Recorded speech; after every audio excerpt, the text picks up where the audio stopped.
Okay, so welcome to the workgroup meeting. I put quite some topics on the agenda. I saw Norman added one. That's great. Let's check the action items from last week. That was exactly the one with a CLI plugin interface topic. And there were some issues in the CLI integration tests. I hope that I solved them. Don't know. Okay. What do we have?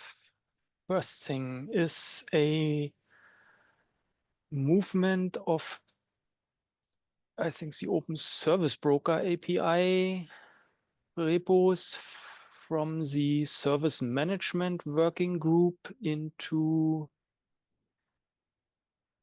the Upper Runtime Interfaces Working Group. I think the story behind it is that the Service Management Working Group is meanwhile so small that the idea is to abandon this working group and put the different repositories into other working groups. And for the Open Service Broker API, the proposal is to put it into Upper Runtime Interfaces.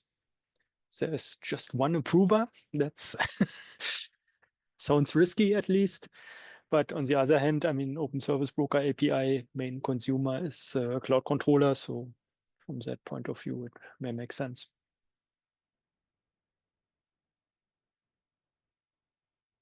Yep. Opinions.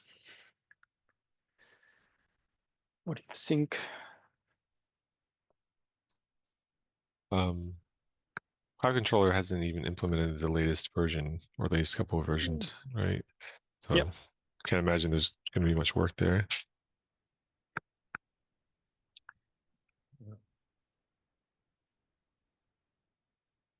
I don't know if it needs a move or not. I just, yeah, there's no activity, so it's not harming anything. So, yep. I think if we want to get active in this area, yeah, the first thing would be that copy upgrades, I think from 2.15 to 2.17.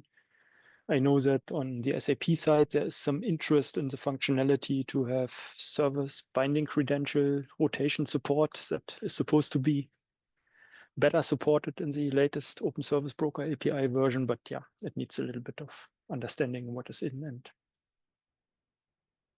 I guess there are no activities, let's say, very near, maybe in the second half of the year, but not now. Yep. That means more or less nobody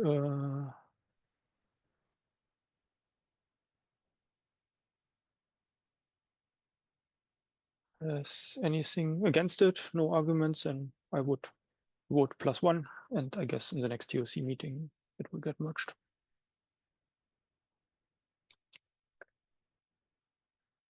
Good. Next thing, simple one. There are some inactive users detected, and this time it was Niktas. I think from this multi-apps application area. Okay, see already it's one. I would do the same. Oh no, it was opened by me. I can't. That was the idea. I guess we can merge it.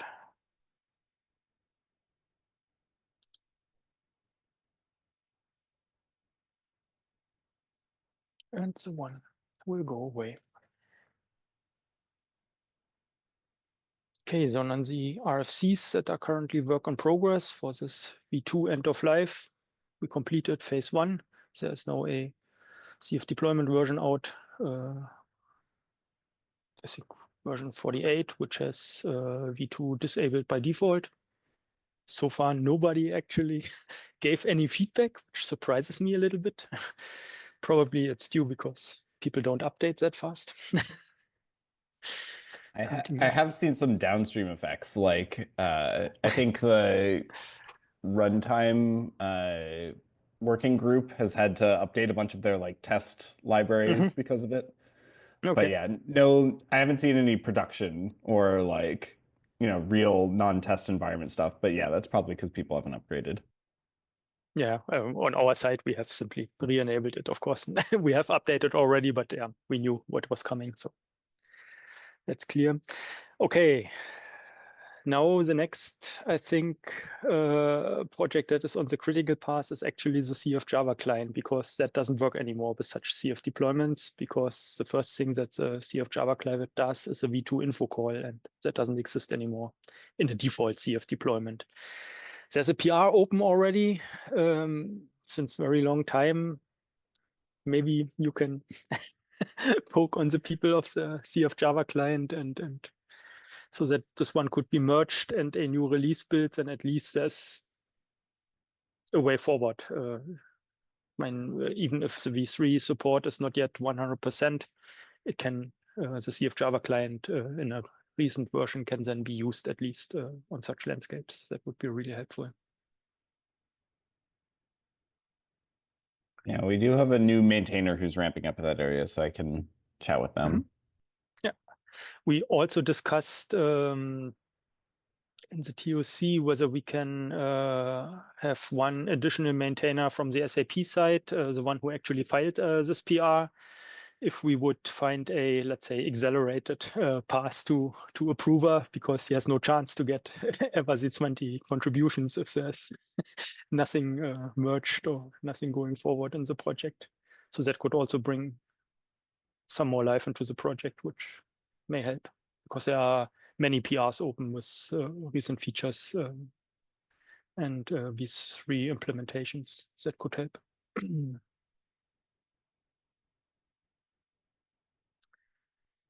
Good. Then we have this RFC with file-based service bindings. It's still work in progress. Yeah, we discussed during the implementation, we found this problem with losing metadata, and we adapted the RFC to now support 2 variants, one with recap services as is, as one file, and one with this Kubernetes compatible version as specified in the service bindings IO spec. And yeah, work in progress, and I don't know, in the next weeks we should see PRs. And I also heard that on the Diego side, the necessary functionality is meanwhile merged, and then we can bring everything together and this feature rolled out. There are new RFCs that are still in discussion. The first one is a big one on IPv6 dual stack support that covers the whole Cloud Foundry area. For CAPI, I see here that we need changes in the validation for the application security groups, because currently they support only IPv4, and if you want to have egress with IPv6, then this won't work at the moment. So I guess implementation-wise, it would mean a configuration flag to enable IPv6 and then adapt the validations and pass through the values. So no rocket science, but has to be done. I think that's the only thing that at least came to my mind. So if you have, or if you are aware of areas where we need, or where IPv6 has an impact, then maybe just annotate the RFC PR and brings it to the attention. The clear area, of course, has also to do something so that I can specify such. Isn't it? It's a JSON file, right? If you upload, because it's just an administrator functionality. So maybe CLI doesn't need to do something. The second one, I don't know the details here, is to deprecate the password grant. Again, something that gets interesting for the CLI, because it's a standard authentication mechanism that is used if you log in with the CF-CLI. And it's especially interesting for technical users used in CI/CD processes. Don't know what how a solution looks like from a, let's say, usability point of view. So what I have to do.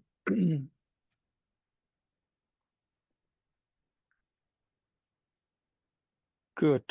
On the copy side, we have, or Johannes has opened this proposal how to deal with a primary key overflow that, at least in our older landscapes, we will see in a year on the events table.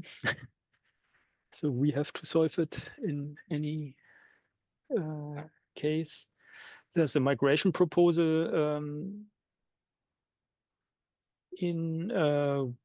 we can take over the implementation. That's no problem, but it'd be very helpful if you could look on it from the MySQL side, because here we don't have so much experience. Yeah, and a MySQL expert from Broadcom just commented within the last hour, so Okay, I perfect. haven't had a chance to review it, but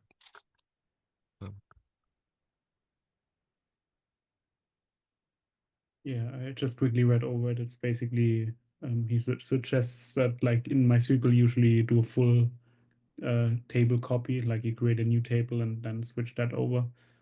Apparently, like table renaming is a bit more expensive in MySQL.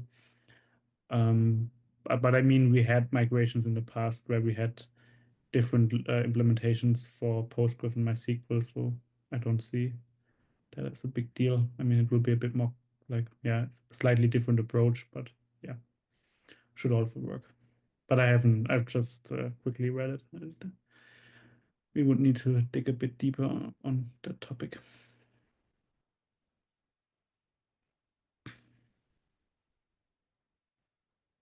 Okay, then from our side, what we are currently doing, we are working on Cloud Controller worker metrics. We have meanwhile implemented the infrastructure to send metrics from the CC workers, because that was not there. And we provide connection pool metrics. And currently we are implementing something like the number of jobs that have been processed, because this is missing something comparable to the requests that have been processed in the API, a similar metric to see the performance of the CC workers. Then talking about performance in delayed jobs, we had we observe issues with Postgres if there is a high number of jobs in the queue. High number means 50K, 100K, something like that. That usually doesn't happen, but it can happen if, as a secondary problem, if some other bugs or performance tests have been run on the landscape. We had it last time when somebody deleted a high number of Docker applications, and for Docker applications, there were dummy blob store delete jobs created.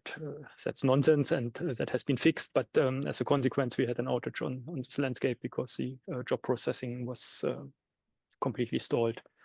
So the solution here is to also allow log with read ahead for Postgres. That's just making it configurable, because the implementation is already there. On MySQL, this log with read ahead is always used, and this log with read ahead seems to perform better under heavy job load. And this select for updates that was used usually on Postgres might be slightly faster if there is low load, but if there's low load, there's no problem. It doesn't matter so much. But under high load, the database doesn't do anything anymore. It's completely blocked on logging and on high IO, while with this log with read ahead, the database also goes into saturation, CPU nearly 100%, but it processes jobs instead of just waiting on logs. So that looks much better.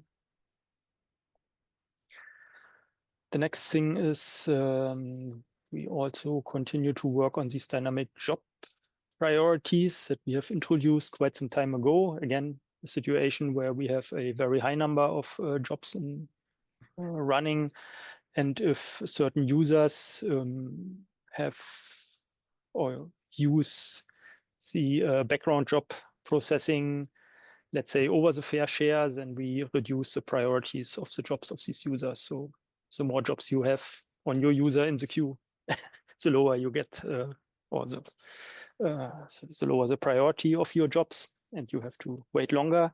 But there's an issue with jobs created by other jobs, and here the, let's say, priority inheritance is broken at the moment. So if you delete an org, then there will be jobs for deleting spaces and apps and service instances, etc., etc.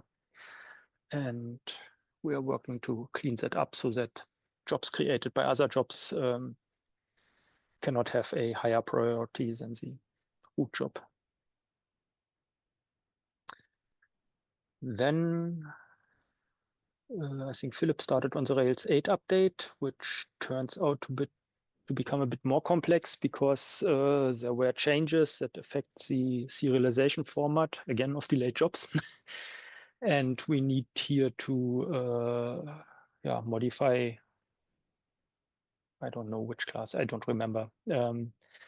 And this rollout needs, again, a major CFD version. So you need to, if you want to have zero downtime updates of Cloud Foundry, then you need first to install the version that I think it's a missing field on some classes, and then you can update to Rails 8. Otherwise, you have problems with jobs that were created during the update. We had this problem in the past, I think from 5 to 6, and yeah, now it comes back. But fortunately, we have tests now for such incompatible changes.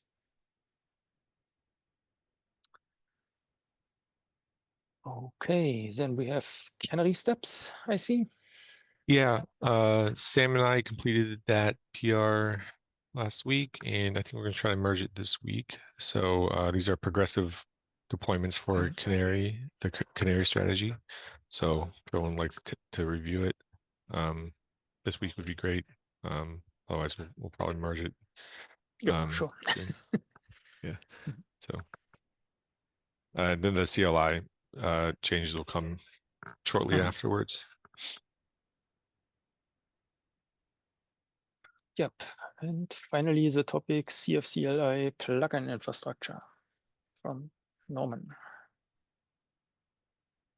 I was working with Al Barretts in terms of trying to figure out what to do with the plugin interface. Since I'm coming in kind of cold on that subject, I kind of put a document together in terms of memorandum of understanding what's there, what isn't, and also started see if I could get feedback from the community about what they want, what they want changed and stuff like that. And so I did post a document in the CLI channel and in the plugin channel, but no one's responded. So I'm not sure if it really matters to anybody or what. So it's kind of hard to know what changes we want to do. I do know that it is still running with some V2 interfaces. So I know it needs to be updated at some point. So we'll see what happens. But if anybody has any opinions or want to make a comment or tell me I'm full of it, it's fine. I'm just trying to get an understanding what's going on there. Because I found that using the plugins, we've used it a lot in terms of providing interfaces to clients for various different things. Even the autoscaler uses it, right? Yeah. So what I could do, I could reach out to the teams of which I know that the autoscaler team and the I think multi-apps team, they have plugins, and point them to this document that they can provide their input. I know what they have done for the plugins. They have implemented them in such a way that they do not use the plugin interface of the CLI, but instead they just take the information that you get when you are called, credentials, API, and org and space. And from then on, they use the V3 API simply to implement the functionality. Yeah, so everyone's doing their own thing, which is kind of a little iffy, right? So it'd be nice to build something that is a little bit standardized, even if it's off of open API interfaces, building stuff like that. So I'm hoping some people will respond to it and we can get at least a consensus what should be done. And I also did propose to talk at the CF Day as a working group talk, partially on plugins, to see if there's any feedback from that as well. We'll see if it gets accepted or not. Okay.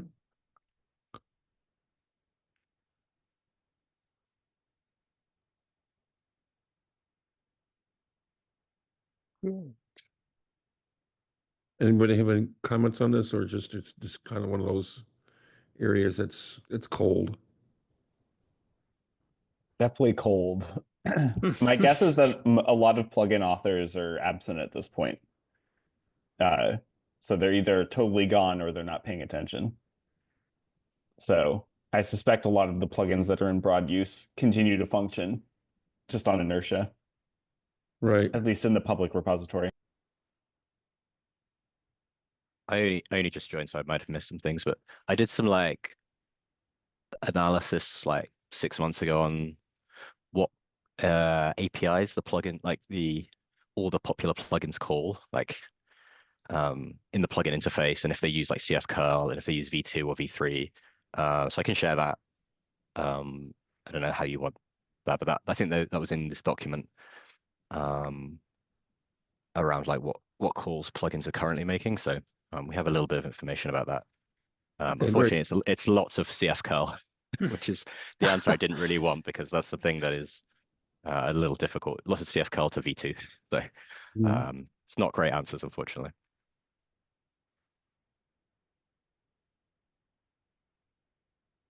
Okay. Thank you. That's all I have on that. okay, then we are basically through the topics that I had and that were sent to me. Anything you want to add? Maybe one small heads up, because that will affect already. No, the next meeting I'm probably still here, but then in April I'm off for vacation. The whole April basically. So then Greg has to take over for the meeting. I will make the V4 API while you're out. Ah.